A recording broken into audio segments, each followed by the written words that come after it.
Տիկին Սինորյան, վերջին օրերին մենք հետևում ենք իրադարձություններին։ Հունիսի 22-ին երթ եղավ Մայրաթոր, առաջնորդում էր պատիվ ունեմ խմբակցության վարչապետի թեկնածու Դավիթ Համբարձումյանը, վերջինս հայտարարություններ էր հնչեցնում, քաղաքական, չնայած նրան, որ ասում էր երթը ի աջակցություն եկեղեցու է, օրինակ հայտարարեց, որ impeachment-ով հասնելու են իշխանափոխության։ Դուք այս ամենը ինչպես եք մեկնաբանում։ Իրականում իմ համար բավականին զարմանալի է ամբողջ այս process-ը, մարդիկ ովքեր որ տարիներ շարունակ ըստ օդում կախված լուրերի թաթախված են եղել տարբեր գործընթացների մեջ, այսինքն այսօր փաստացի եկեղեցական վեղարի տակ փորձում են թաքնվեն եւ քաղաքական գործընթաց սկսեն։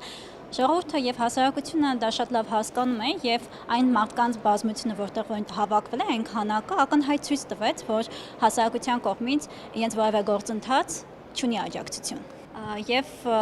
արդեն այդ կադրերը ամեն ինչ ասում էին եւ դուք ինքներդ եք նշում գնում են ի աջակցություն եկեղեցու իրենց ասելով, սակայն հնչեցնում են քաղաքական տեքստեր, այսինքն երկու գործընթաց մեկը մյուսի մեջ փոխկապակցվելով եկեղեցին քաղաքականացրել են եւ անհասկանալի մի երևույթ են դարձրել։ Տիկին Սինորյան, Դավիթ Համբարձումյանը նաև հայտարարեց, որ իրենք հաղթելու են պայքարը, որ եկեղեցու դեմ արշավ կա։ Ըստ ձեզ հիմա եկեղեցու դեմ է այդ արշավը, թե վարչապետը կոնկրետ անձանց է դիմում կոնկրետ պատասխանների համար։ Տեսեք, թե վարչապետը, թե մեր ամբողջ քաղաքական թիմը մի քանի անգամ հնչեցրել են այն միտքը, որ եկեղեցու դեմ չի արշավը, հանուն եկեղեցու է արշավը եւ հստակ ուղղված է այն եկեղեցականների, ովքեր որ խախտել են կուսակրոնության ուխտը, այսինքն մարդիկ չպահելով կուսակրոնության ուխտը երեխաներ են ունեցել եւ միևնույն ժամանակ զբաղեցել են կաթողիկոսի աթոռը եւ դրանով փաստացի նրանք խախտում են եկեղեցական սահմանադրությունը եւ այդ մարդիկ տապալել են եկեղեցական սահմանադրական կարգը այսպես կոչված եւ մեր գործընկերները դրա մասին մի քանի անգամ արդեն խոսել են եւ ես մի այսպիսի բան եմ ուզում հավելել մեր անդիմախոսների քաղտեխնոլոգները եւ PR մասնագետները տոտալ ձախողել են այս գործընթացը իրենք փորձելով եկեղեցական վեղարի տակ թաքցնել իրենց ամբողջ քաղաքական process-ը եթե դուք տեսնեք թե ովքեր են խոսում այս գործընթացի մասին տենց puzzle-ի նման ամբողջ պատկերը երևում է Այսինքն մենք կարող ենք տեսնել, ենթադրել, որ սա քաղաքական պայքար է, ոչ թե ի աջակցություն եկեղեցու ինչ-որ շարժում, եւ սա արվում է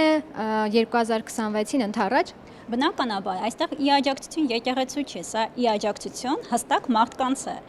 Այսինքն մի քանի անգամ հնչեցել է թե վարչապետը եւ թե մեր քաղաքական թիմի մարդիկ, որ կամ հաստատեք, կամ հերքեք վեհափառը, այսպես կոչված ուխտը խախտել է, ունի երեխա, թե ոչ։ Մայրաթորի տեղեկատվական կենտրոնը ամեն ինչի մասին մամուլը հաղորդակցություն տալիս է տենց լավաշ տեքստերով, բացի այդ հարցի պատասխանից։ Եվ նույն մեր անդիմախոսներն ասում են, գիտեք ինչ, մի խառնվեք եկեղեցական գործընթացների մեջ, այսինքն հոգևոր հայրը եկեղեցու կարա խախտի եկեղեցական սահմանադրություն եւ այն մարդիկ ովքեր որ ուզում են եկեղեցին ժողովրդին է լինի եւ վերադարձվի ժողովրդին ասում են դուք մի խառնվեք այդ գործընթացին դա մեր գործն է մենք ինչ կանենք դա ձեր խնդիրը չէ Տիկին Սինորյան չեն պատասխանում կոնկրետ հարցերի, որովհետև իսկապես պատասխան չունեն, թե եթե պատասխանեն իշխանության կողմից հնչող մեղադրանքները կհաստատվի Ճիշտն ասած չեմ կարող այդ հարցին պատասխանել այդ հարցի հասցեատերը իրենք են բայց Երբ որ մի քանի անգամ հնչեցրած հարցը պատասխան չունի, դրա եզրահանգումները արդեն պետք է մենք եւ հասարակությունը կատարեն եւ շատ sense իրենց կարծիքով 26 թվականին ընթառաջ տենց PR արշավ են սկսել եկեղեցու վեղարի տակ տենց քողարկված, փաթեթավորված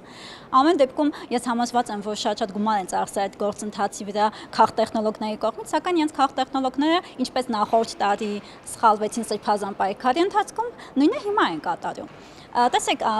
փողոցում եւ ինչ-որ մարդիկ Սամվել Կարապետյանին աստվածացնում են, համարյա թե կիս աստվածի դեր են ստանձնում, sense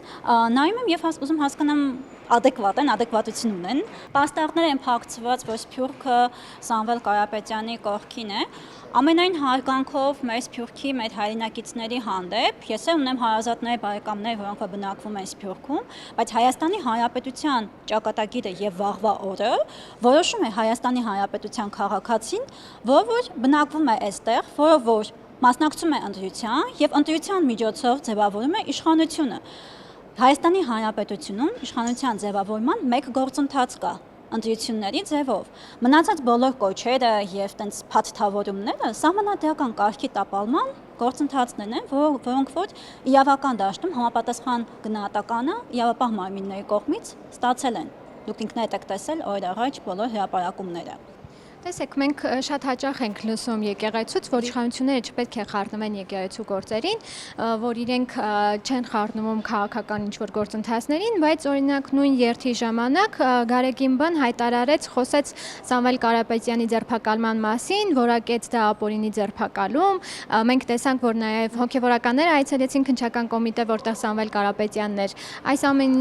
Այս ամենը չի խոսում, որ նրանք հենց ակտիվ ներգրավվածություն ունեն։ Տեսեք, դուք ինքներդ ձեր հարցին պատասխանեցիք, եւ եկեղեցին է իր հերթին խառնվել քաղաքական գործընթացների մեջ դեռևս 2018 թվականից սկսած եւ դա ավելի ու ավելի սրվեց 2020 թվականից հետո, երբ որ մեր հոգեվոր հայրերը սկսեցին քաղաքական տեքստեր հնչեցնել եւ այսպես կոչված սրբազան պայքարը ձևավորվեց։ Մեր քաղաքական թիմը իշխանությունը չի խառնում եկեղեցական թեմաներին, ընդհանրապես արձանագրված փաստ է վերհանում։ Կաթողիկոսը խախտել է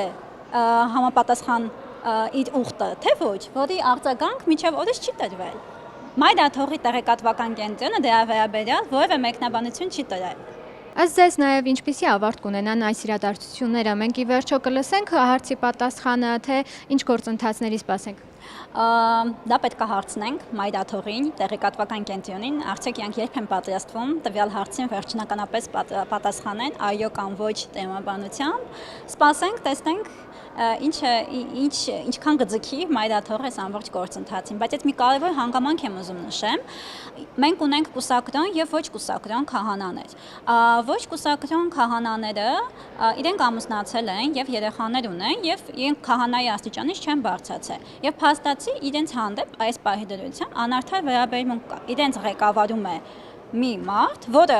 իբր թե կուսակրանության ուխտը պահել է, սակայն ինքը ունի երեխա, ու այստեղ հստակ դրամաբանություն է խախտված։